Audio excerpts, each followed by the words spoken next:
You are the architect of your own life, with the power to build it into a masterpiece or to tear it down.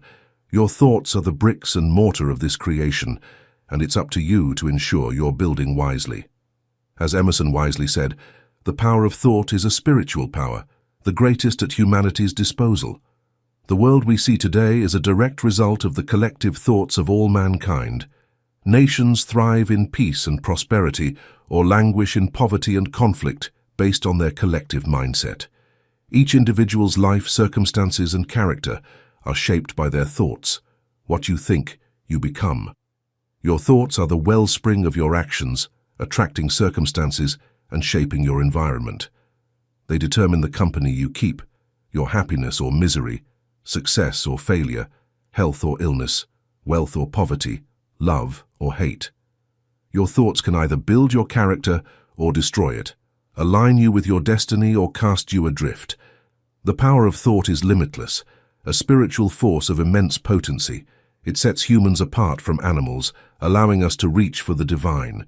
It empowers the underdog to triumph, enables the highest achievements, and helps overcome obstacles.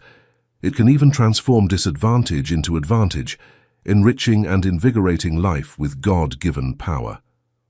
With thought we bless or curse ourselves. We invite success or failure, health or sickness, joy or sorrow, abundance or scarcity. It all resides within our minds, in the nature of our thoughts. Any disharmony, lack, illness, or unhappiness in our lives stems from discordant thinking. We inhabit an ordered universe, yet we often react inharmoniously to our surroundings. We are out of sync with the hidden laws and order that govern us. The universe doesn't need to change. We do. The root of disorder lies within us, in our individual minds, each of us living in a self-created world. The turmoil and problems that plague us, the lack that limits our lives, can only be overcome by changing our minds, habits of thought, and mental attitudes. By shifting our thoughts and aligning with divine ideas, our lives can blossom like roses. We will be guided in peace, with mountains and hills rejoicing in our path, and all the trees of the field clapping their hands. Chapter 1. The Subconscious Mind, Your Hidden Powerhouse. Within you exist two minds, the conscious and the subconscious. The conscious mind gathers knowledge and experiences through the senses, learning from books, conversations, and life itself. It reasons, draws conclusions, and eventually passes its thoughts to the subconscious. The subconscious is the mind of action, the powerhouse behind everything we do. It's the seat of memory and instinct, a reservoir of tremendous power and extraordinary intelligence. It orchestrates the intricate processes within our bodies that make life possible. Even the wisest scholars can't fully grasp its marvelous capabilities. Yet, we know enough about its workings to control it. And by controlling the subconscious, we control our actions. By controlling our actions, we shape our lives and transcend what is often called destiny. The subconscious mind, though incredibly intelligent and powerful, operates entirely by suggestion. It blindly and faithfully follows the thoughts we send its way. Therefore, our thoughts dictate our actions. Negative thoughts lead to destructive actions, while positive thoughts lead to constructive ones. Thoughts of weakness and failure breed actions that lead to those very outcomes. Conversely, thoughts of strength and success produce actions that pave the path to achievement. It's impossible to harbor negative thoughts and expect positive results. Many have tried, thinking they can maintain a respectable exterior while secretly indulging in harmful thoughts.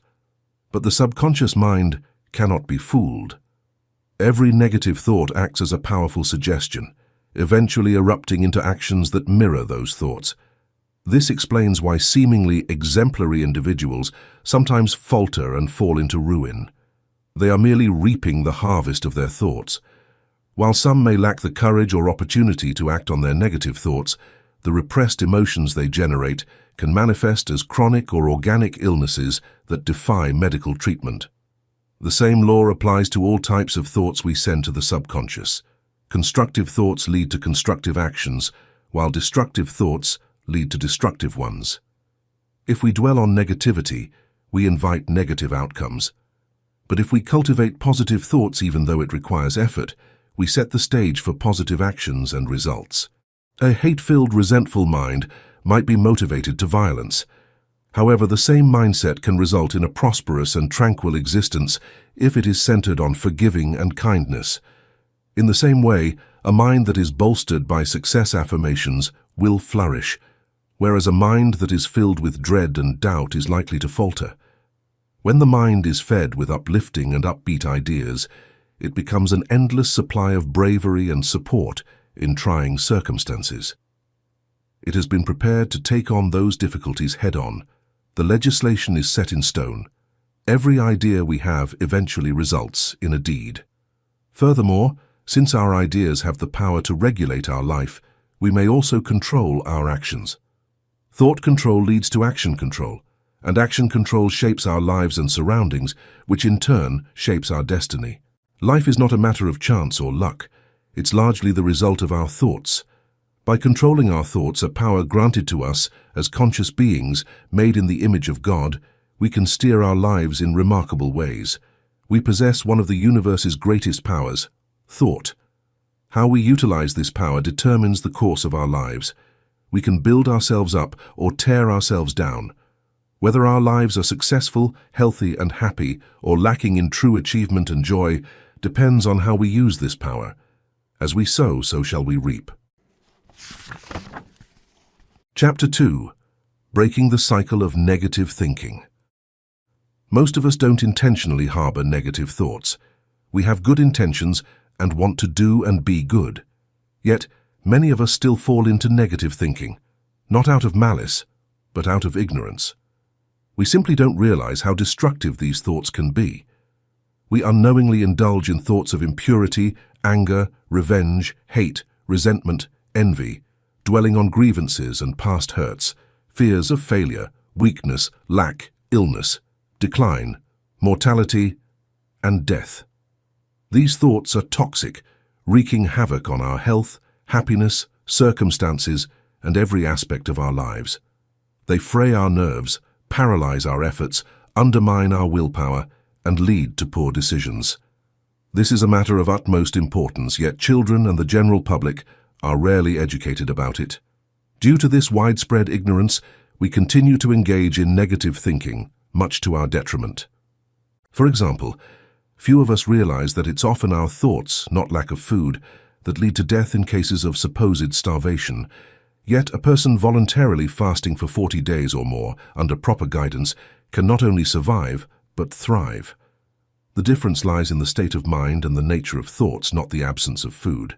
Similarly, someone undergoing a voluntary fast often continues their work, experiencing weakness only in the later stages. Contrast this with a starving person, who quickly succumbs to exhaustion and death. This highlights the immense influence of mind and thought on our resilience and survival. Our mental and emotional states wield exceptional power over our existence. The right mindset can yield astonishing results, even in the most extreme circumstances. The starving person believes they're dying from lack of food and succumbs to that belief. The fasting person believes they're improving their health and experiencing healing, even overcoming supposedly incurable illnesses. There's also a misconception about our ability to control our thoughts. We can regulate our thoughts like a traffic officer directs traffic, stopping undesirable thoughts and encouraging positive ones.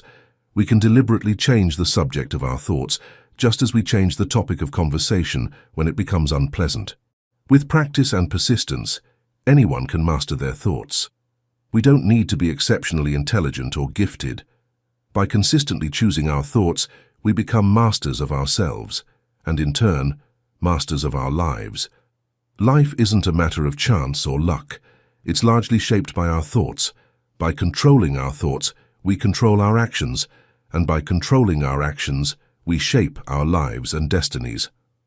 As conscious beings with the power of thought, we hold the key to a life of health, happiness, and success. The choice is ours. Chapter 3. The Power of Suggestion. We are all susceptible to suggestions, some more than others. Strong-willed and unscrupulous individuals often use this to their advantage, manipulating others for personal gain. Consider a courtroom scene. A lawyer subtly plants a false or misleading suggestion in a witness's mind. potentially undermining their entire testimony. This is a prime example of how a powerful mind can dominate a weaker one through sheer will and suggestion. Hypnotists too harness the power of suggestion. They can convince their subjects that a cold piece of metal is a scorching iron, resulting in real burns and blisters. Or they might suggest that a glass of paraffin is lemonade, leading the subject to drink it with gusto. The power of suggestion can even have deadly consequences. In one chilling anecdote, two respected doctors jokingly told an acquaintance that he was gravely ill and needed bed rest. The man, trusting their medical expertise, went home, took to his bed, and tragically died. We are constantly bombarded with suggestions in our daily lives. Advertisements urge us to try certain products, and eventually we might find ourselves doing just that. We see someone sneezing and instantly think of the flu, potentially manifesting those symptoms ourselves if we're not careful. These illustrations show the tremendous influence that suggestion has over our thoughts, behaviors, and even physical well-being.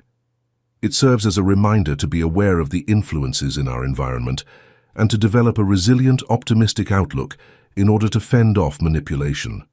We are constantly being inundated with suggestions which infiltrate our thoughts via taste, smell, touch, sound, and sight.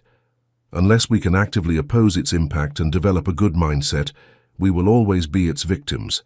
Consider the promotion of patented medications, for example. These advertisements, which inundate us with pictures of people sneezing and hunched over in agony, are potent suggestion tools.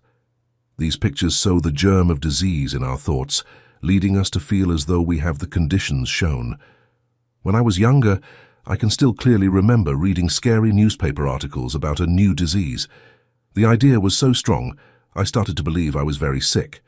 My anxieties were eventually allayed by my parents laughing, but I learned the value of suggestion from the experience.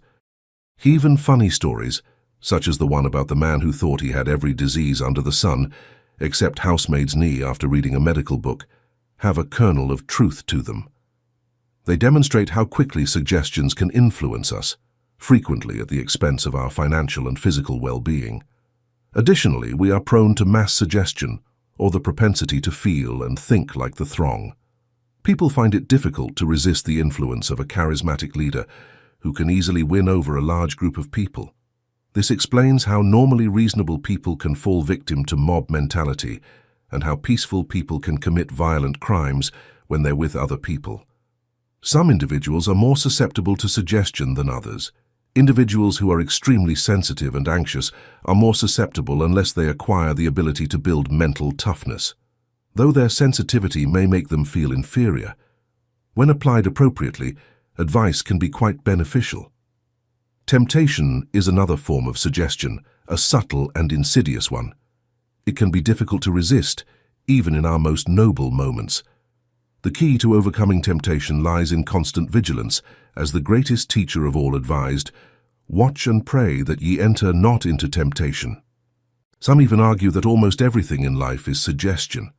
They believe that poverty, illness, and problems result from accepting negative suggestions. To counteract this, they recommend autosuggestion, whispering affirmations of wealth, health, and abundance to oneself while falling asleep. While this may seem far-fetched, there's a kernel of truth in it. However, it's crucial to approach the subconscious mind with caution and respect. Many have suffered the consequences of reckless experiments conducted without knowledge or experience. The power of suggestion is real, and it's essential to wield it wisely. Chapter 4. Facing Your Fears. Imagine your life as clay, ready to be molded and shaped by your thoughts, just as a potter crafts a beautiful vessel. This analogy highlights the immense importance of right thinking in shaping our actions, character, and overall well-being.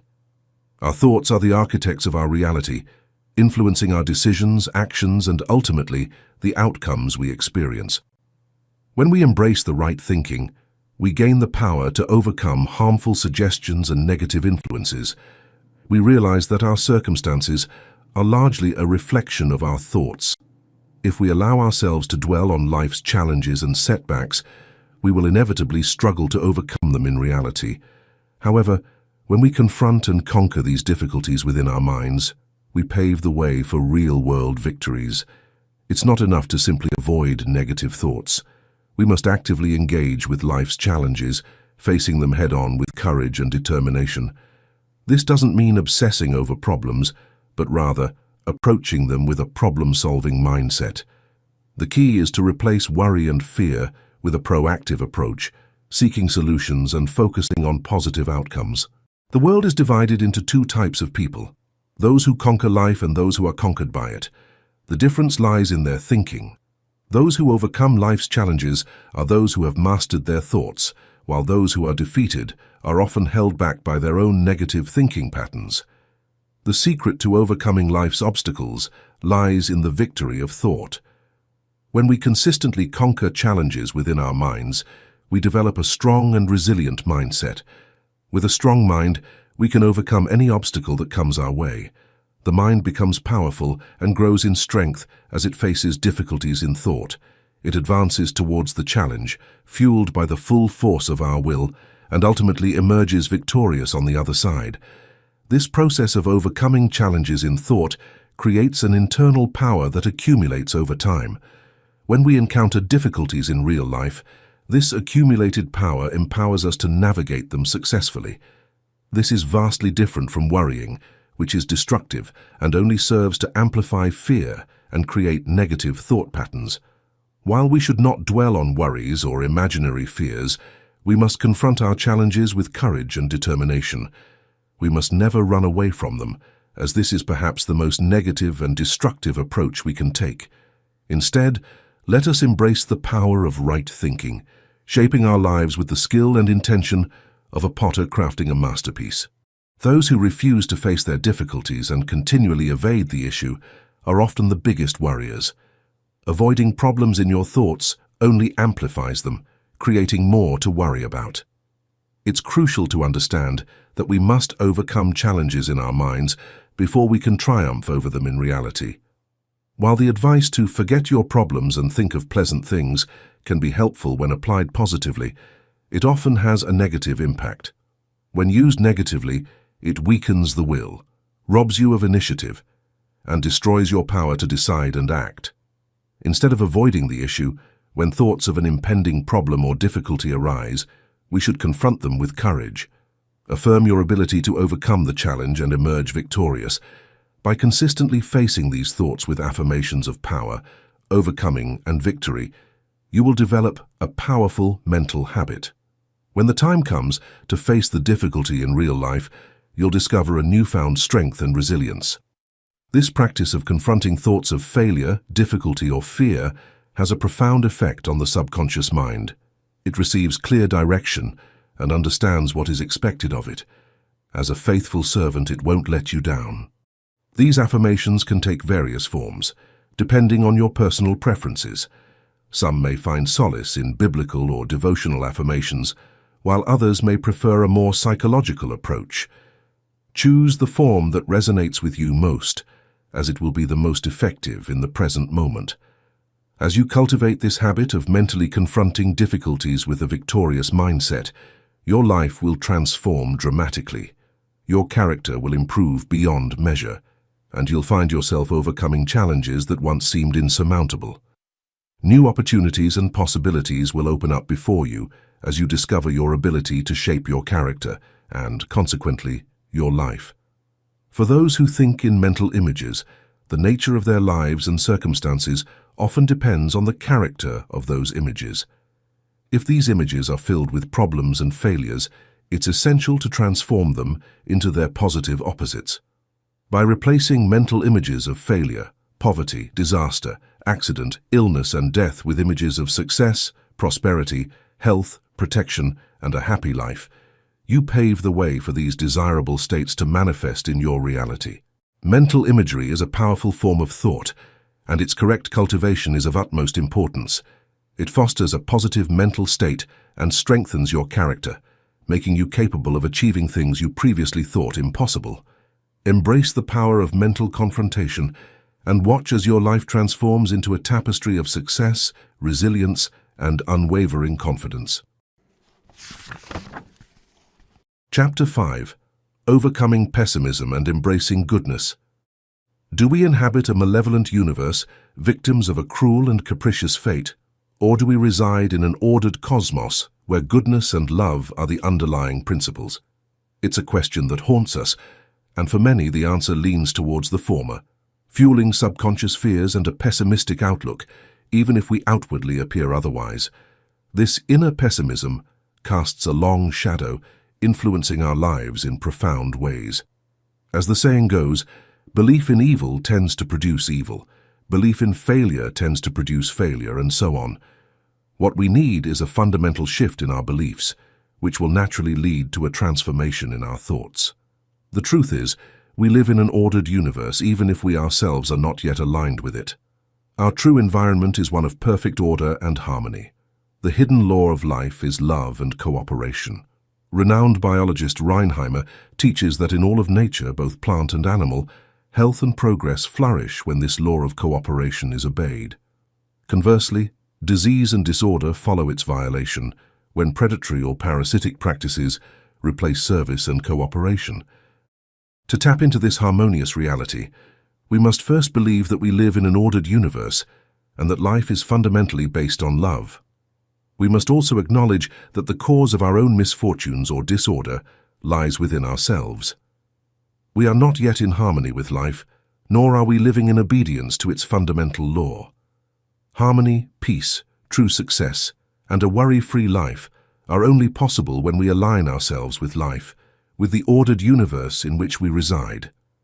As we work in accordance with the law of life and the universe, which is love and cooperative assistance, we will gradually create a world where the lion and the ox graze together and harm and destruction cease. This ideal state may seem distant, but those of us who know the truth can begin to live it here and now. By doing so, we will inevitably bring indescribable harmony and peace into our lives. We can give thanks every day for living in an ordered universe, pray to be in alignment with it, and think and act in accordance with its underlying principle of cooperation and helpful service. Our first thought in every circumstance should be, how can I help, rather than, what can I get out of this? This may seem foolish by worldly standards, but it is the highest wisdom, leading to a life of true harmony, satisfaction, and peace. Our individual world, the microcosm each of us inhabits, is a reflection of our mental life. We populate it with either hatred and discord or love and harmony, depending on our thoughts. Life is essentially good, even though it may contain disappointments and setbacks, many of which are of our own making. By aligning ourselves with the goodness of life and enduring its disciplines willingly, we can avoid many misfortunes and problems. In other words, we stop creating our own suffering.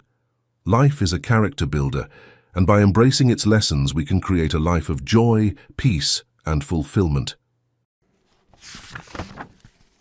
Chapter 6. The Mindset of Triumph. Those who achieve great success possess a unique mindset. While ambition, vision, drive, and a strong work ethic are undoubtedly important, their primary advantage lies in their thought patterns.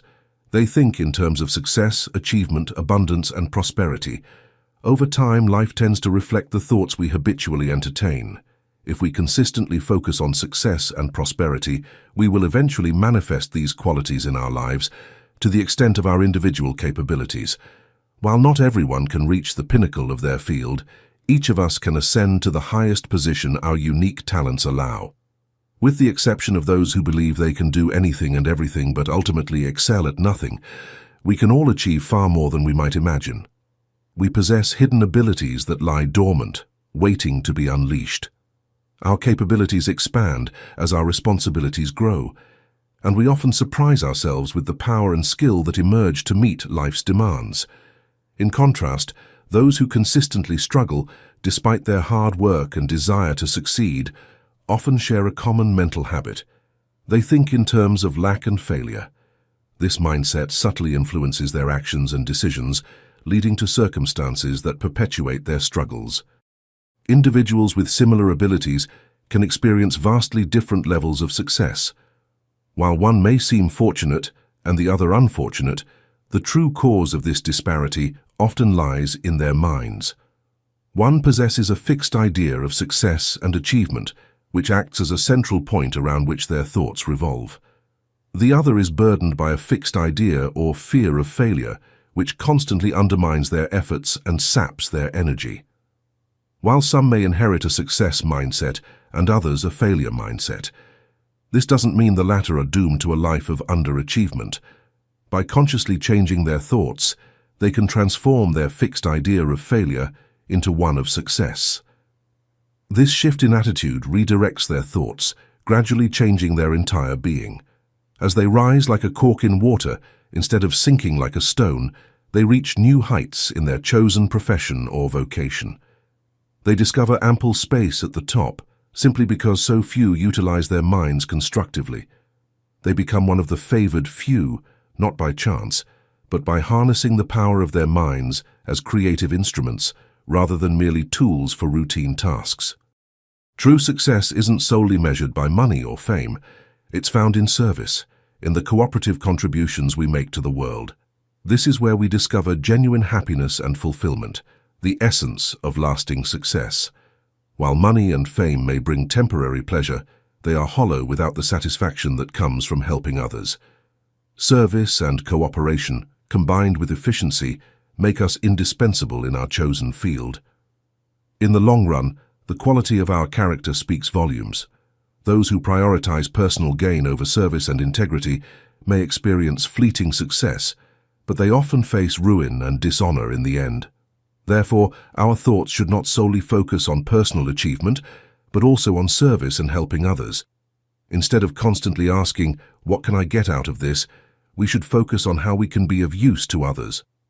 All solid success is built upon the degree of our usefulness to the community. The more valuable we become, the greater our rewards will be. Beyond this, thinking in terms of success and achievement, while maintaining a consciousness of abundance and prosperity, tends to attract these very things into our lives. Our minds are incredibly creative, and our thoughts attract things of a similar nature.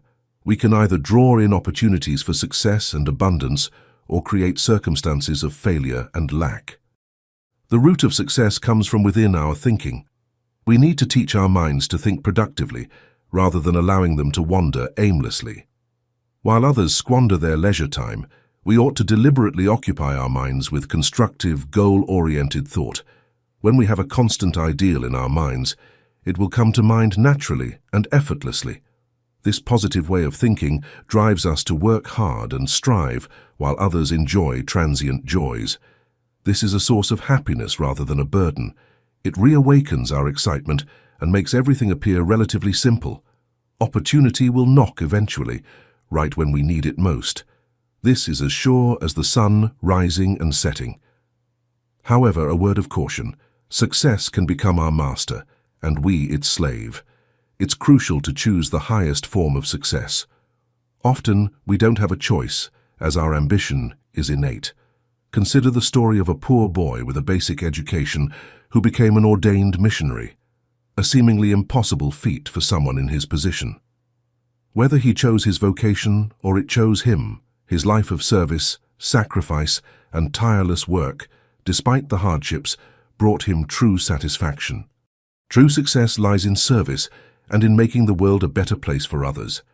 When we find our success in this way, it doesn't matter if it becomes our master, because such servitude brings the greatest joy and fulfillment. These are the treasures that money can't buy, and that forever elude those who seek them solely through wealth and fame. Chapter 7. The Power of Thought in Health and Healing. Our thoughts play a far more significant role in our health than is commonly acknowledged. While hereditary factors, unhealthy diets, and lifestyle choices undoubtedly contribute, our thinking patterns are the most influential factor in determining our well-being. This includes our emotions, as they are triggered by our thoughts. However, we can learn to manage our emotional energy by training our minds to think differently, rather than succumbing to primitive desires or impulses. Often we are advised to stop dwelling on illness and discomfort, and instead focus on health, vitality, and well-being. This is sound advice, as dwelling on negativity can create a morbid condition that leads to illness.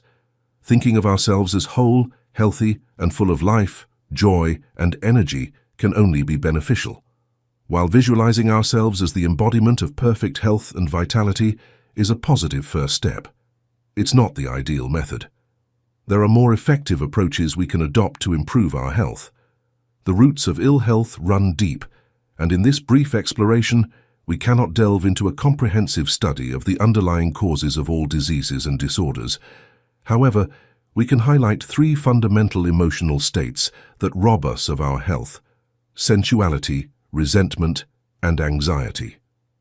Sensuality, in particular, is a significant contributor to ill health. While the physical consequences of sensual behavior are well known, the detrimental effects of indulging in sensual or amorous thoughts are equally profound. These thoughts awaken desire, which generates emotional energy that must be repressed, often leading to various bodily disorders. Repressing or labeling all natural desires as perverse or impure is not the solution. The ideal approach is to rise above these thoughts, recognizing that sensuality is ultimately an illusion. We must remind ourselves that there are more important things in life than the pursuit of sensual pleasure. Instead of suppressing thoughts of a sexual nature, we should think beyond them. By doing so, we transmute our vital forces into higher intellectual and spiritual powers. Rather than repressing or wasting our life force and emotional energy, we utilize them for a higher purpose. This not only makes us healthier and stronger, but also nobler and greater in both mind and character. We become capable of greater resilience and achieve far more in life. We transcend the constraints of the senses and emotions when we open our brains to new ideas and concentrate on things that inspire and elevate us, such the wonders of nature, bravery, selfless lives, the huge universe, timeless truths, and our quest for knowledge. This change of perspective enhances our general health and well-being, in addition to our moral, intellectual, and spiritual gains. Our well-being and health are significantly influenced by our ideas and emotions. Although environmental factors, lifestyle choices, and genetics all play a part in determining our overall health, our mental and emotional states have a significant impact. Cultivating thoughts of goodwill, forgiveness, and compassion can be healing and preventative. Conversely, harboring hatred, resentment, prejudice, and vengeful thoughts can be detrimental to our health, as can anger, passion, and similar emotions. By choosing to foster positive emotions like goodwill, forgiveness, mercy, and acceptance, we create a harmonious internal environment that promotes well-being. These emotions help us align with the underlying purpose of life, which is to live in harmony with ourselves and others. While most of us may believe we've moved past hatred, it's essential to examine whether we've truly let go of all our grudges and resentments. These negative emotions, even if buried deep within our subconscious, can create disharmony that manifests as illness or disorder. Stress, worry, grief, anxiety, and similar mental states are significant contributors to various serious illnesses. Many ailments appear after periods of prolonged stress, anxiety, or emotional turmoil. Even illnesses primarily attributed to unhealthy habits like excessive alcohol consumption can be triggered or worsened by worry and mental distress. While right thinking or positive thinking cannot shield us from all of life's challenges, it can equip us to face them in a way that minimizes their negative impact on our health. Two individuals facing the same problem may experience vastly different outcomes based on their mental and emotional responses. One may succumb to illness and unhappiness, while the other may emerge stronger and more resilient. A crucial aspect of this work involves teaching individuals how to navigate life's challenges and emerge victorious. Medical professionals recognize the importance of a positive mindset in healing and disease prevention. When patients relax and maintain a positive attitude during difficult times, they recover faster and are less susceptible to illness. Right thinking acts as a preventative measure against disease and promotes healing by fostering a state of rest and peace within our minds. The root cause of all disorder lies in our separation from the divine order. If we could all achieve perfect alignment with the divine, we would experience no suffering or problems. Our suffering stems from our disharmony or misalignment with the perfect divine order. God does not punish us. Rather, Our own negative actions and thoughts create our suffering. Evil is its own punishment, and being separated from the divine order explains the root of our troubles. In modern terms, we must return from a life of separation in thought, desire, emotions, and affections to the center of all life, order, and harmony. This means cultivating a desire for unity with the divine and aligning our thoughts with this higher purpose. This may seem like an impossible task, but those who aspire to this unity receive help from a higher power. While forces of darkness may try to hinder our progress, there is one who has walked this path before us, who was tempted in the same way and yet achieved a great victory. As St. Paul said, "Not I, but Christ." This is the secret to success in controlling our thoughts and achieving true well-being.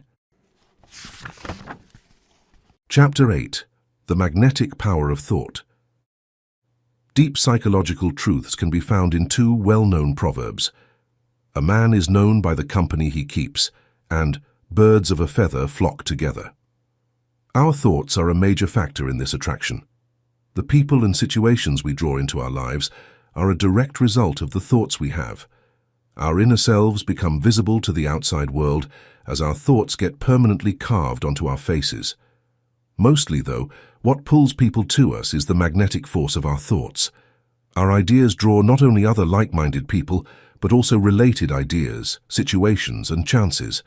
Though creative, the human mind functions more as a conduit for ideas than as a producer of them. In our minds, there are two metaphorical doors. One leads to a stream of thoughts that are heavenly, good, beautiful, uplifting, healthy, and wholesome, while the other leads to a stream of thoughts that are undesired, crippling, and harmful. You can't have both doors open at the same time. A stream of comparable thoughts comes in when we entertain notions of purity, integrity, generosity, and other celestial virtues. This opens the door to heaven and all that is wonderful. That is the reason prayer is so important. Elevating one's thoughts, focus, emotions, and compassion toward the divine is known as prayer. A return flow or flood of divine life, thought, and ideas occurs in response. This holy infusion transforms those who stick with it, giving them a celestial perspective. The door that leads to unwanted ideas stays closed. Part of the door to negative ideas may open during the transition phase, allowing temptations to enter. Fighting against evil powers and attempting to aggressively seal this door, however, simply serves to widen it. Imitating the good and divine truth with our thoughts, attention, intellect, and heart is the only way to deal with this issue in a constructive way. The other door shuts once more when we focus on the divine. It swings open only because we become less focused on what is pure and good. The drawback of this is that the entrance to heavenly goodness closes if we let the door of feeble or wicked thinking to open. Heaven, in all its kindness, cannot assist us if we allow lesser things to take up our thoughts and attention.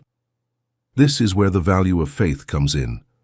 By raising our hearts and thoughts above our problems, we open the door to heaven, allowing an influx of new life, power, and goodness to flow within us, enabling us to overcome.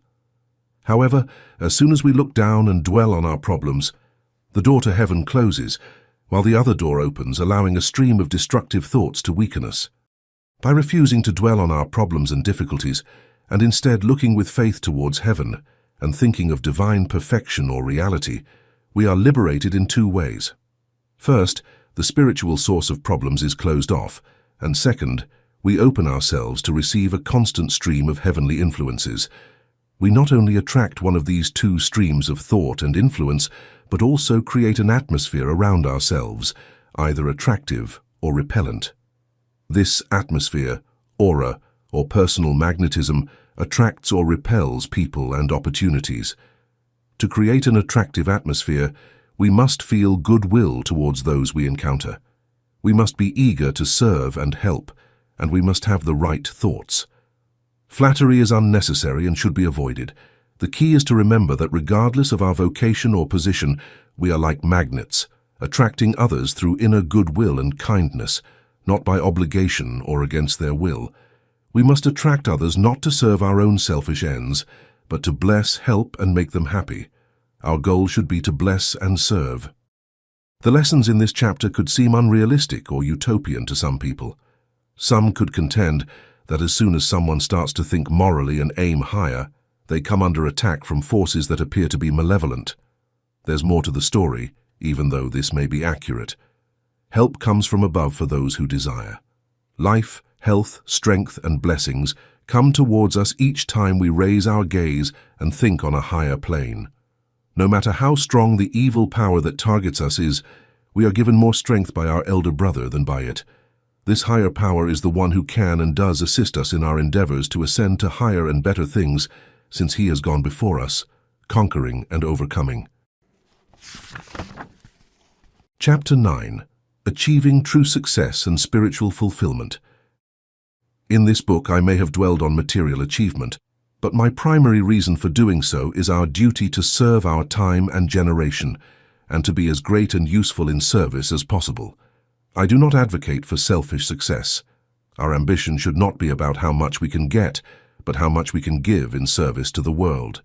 The success and achievement I champion do not necessarily involve accumulating wealth or status.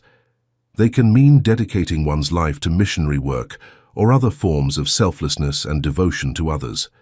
Regardless of our chosen path, the power and control of thought are of paramount importance. A young person can become a missionary despite opposition and discouragement, simply because their mind is steadfast and their thoughts are focused on the goal of their ambition. Seemingly insurmountable difficulties are overcome when thoughts are directed and concentrated on a specific objective. If their mind were to waver and their thoughts to wander, they would never achieve their ambition.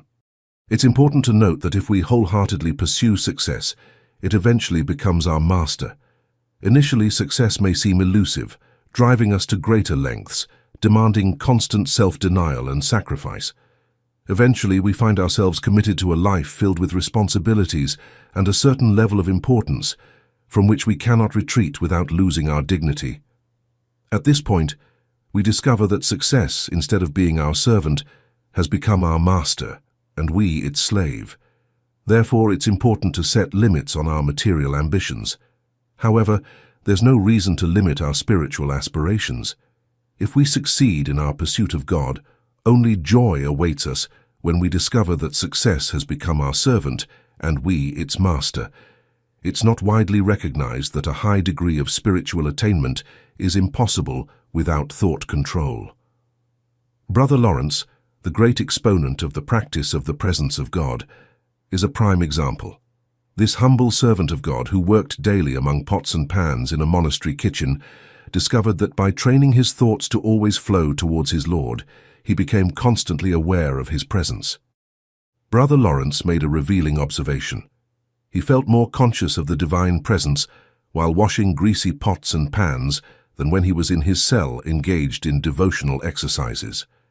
His understanding became crystal clear in that moment. This humble and unassuming brother became a saint, though not officially recognized as one, and a teacher to many simply by directing his thoughts towards God and persevering despite their tendency to wander. We too can genuinely pray and achieve spiritual growth by harnessing the power of our thoughts and aligning them with the divine. When we gain control over our thoughts and direct our attention towards the divine, we create a ladder upon which our thoughts and affections can ascend to a higher plane. Thought control is essentially focusing our attention on a specific object and holding it there. When our attention is fixed on the divine, our thoughts naturally climb the ladder we have built. For those whose attention and thought control are weak, repeating prayers can be a helpful starting point. While not as powerful as formulating your own prayers, it's a step in the right direction. Saying or repeating prayers creates a connection between ourselves and the divine, a link that others who never make such an attempt lack. However, truly directing our attention and thoughts towards the divine is a far greater endeavor. It's a spiritual exercise of the highest order, but it's not easy. Until our thoughts are disciplined, they tend to wander. The worries and ambitions of life often pull our attention away, leading us to focus on material concerns rather than spiritual matters. We must repeatedly bring our thoughts back to the divine until it becomes a habit, enabling true prayer.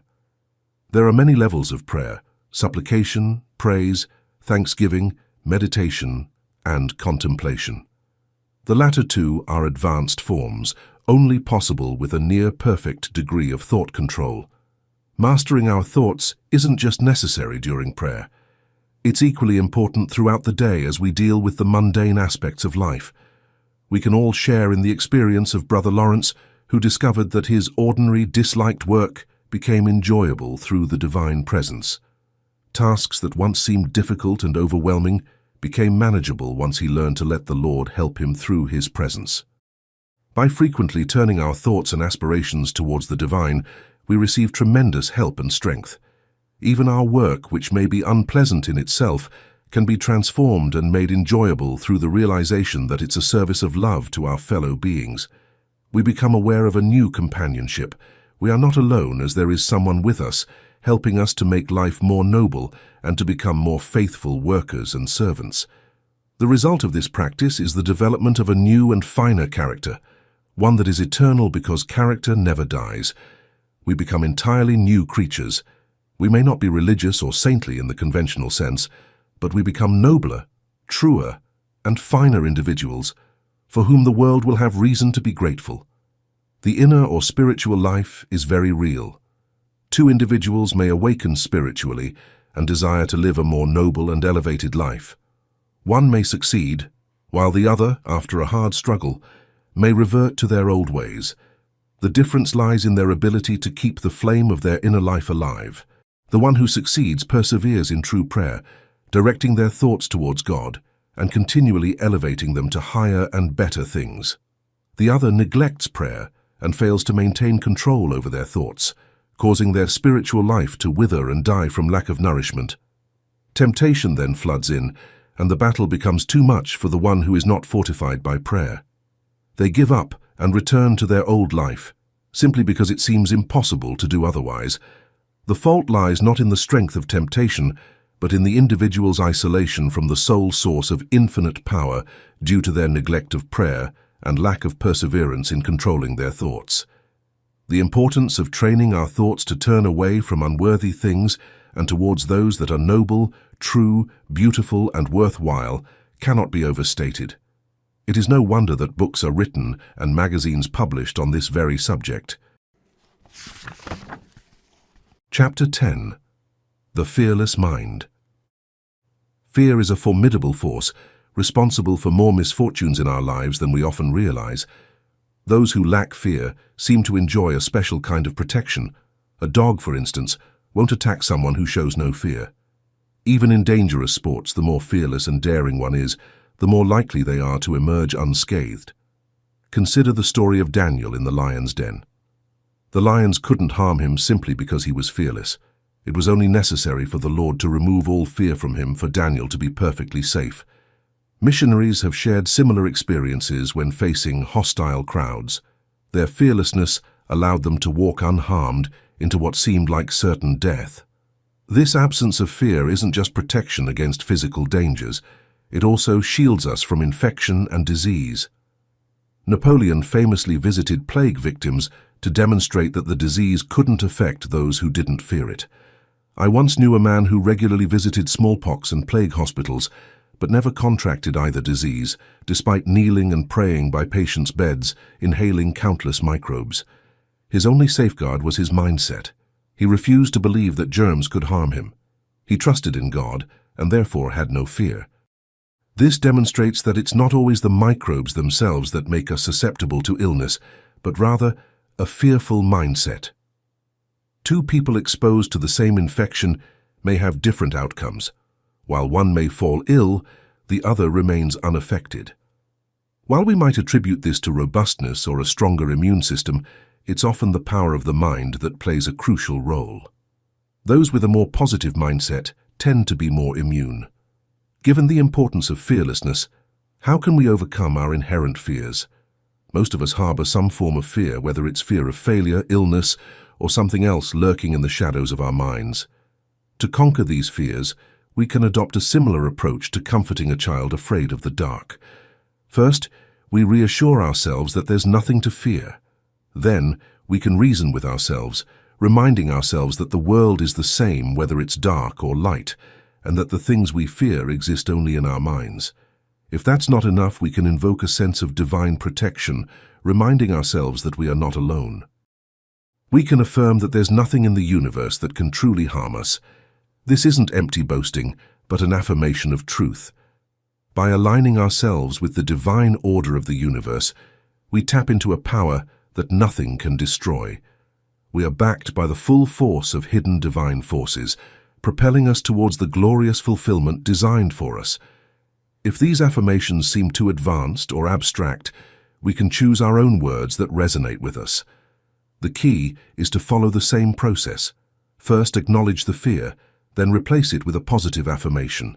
We can also invoke and realize the presence of the Almighty and Eternal. There is one who has overcome the world and defeated all the powers of evil, who has glorified humanity and opened the way for us through self-sacrifice. He has promised, "I will not leave you comfortless," and "Lo, I am with you always, even to the end of the age." By turning our thoughts towards this higher power and embracing the truth of our divine connection, we can overcome our fears and live a life of courage, resilience, and unwavering faith. Chapter 11. A Path to True Fulfillment. In this book, I may have emphasized material achievement, but my primary reason is to inspire you to serve your time and generation with greatness and usefulness. I don't advocate for selfish success. Our ambition should be focused on how much we can contribute to the world, not just on what we can gain. True success and achievement aren't solely about money or status. They can mean dedicating your life to serving others through missionary work or other forms of selflessness and devotion. Regardless of your chosen path, the power and control of thought are crucial. A young person can become a missionary despite opposition and discouragement, simply because their mind is unwavering and their thoughts are focused on their goal. Seemingly insurmountable difficulties are overcome when thoughts are directed and concentrated on a specific objective. If their mind were to waver and their thoughts to wander, they would never achieve their ambition. It's important to note that if we wholeheartedly pursue success, it can become our master. Initially, success may seem elusive, driving us to greater lengths, demanding constant self-denial and sacrifice. Eventually, we may find ourselves committed to a life filled with responsibilities from which we cannot retreat without losing our dignity. At this point, success, instead of being our servant, has become our master, and we its slave. Therefore, it's important to set limits on our material ambitions. However, there's no reason to limit our spiritual aspirations. If we succeed in our pursuit of God, only joy awaits us when we discover that success has become our servant, and we its master. It's not widely recognized that a high degree of spiritual attainment is impossible without thought control. Brother Lawrence, the great exponent of the practice of the presence of God, is a prime example. This humble servant of God, who worked daily among pots and pans in a monastery kitchen, discovered that by training his thoughts to always flow towards his Lord, he became constantly aware of his presence. Brother Lawrence made a revealing observation. He felt more conscious of the divine presence while washing greasy pots and pans than when he was in his cell engaged in devotional exercises. His understanding became crystal clear in that moment. This humble and unassuming brother became a saint, though not officially recognized as one, and a teacher to many, simply by directing his thoughts towards God and persevering despite their tendency to wander. We too can genuinely pray and achieve spiritual growth by harnessing the power of our thoughts and aligning them with the divine. Chapter 12. Mastering thought control and transforming your life.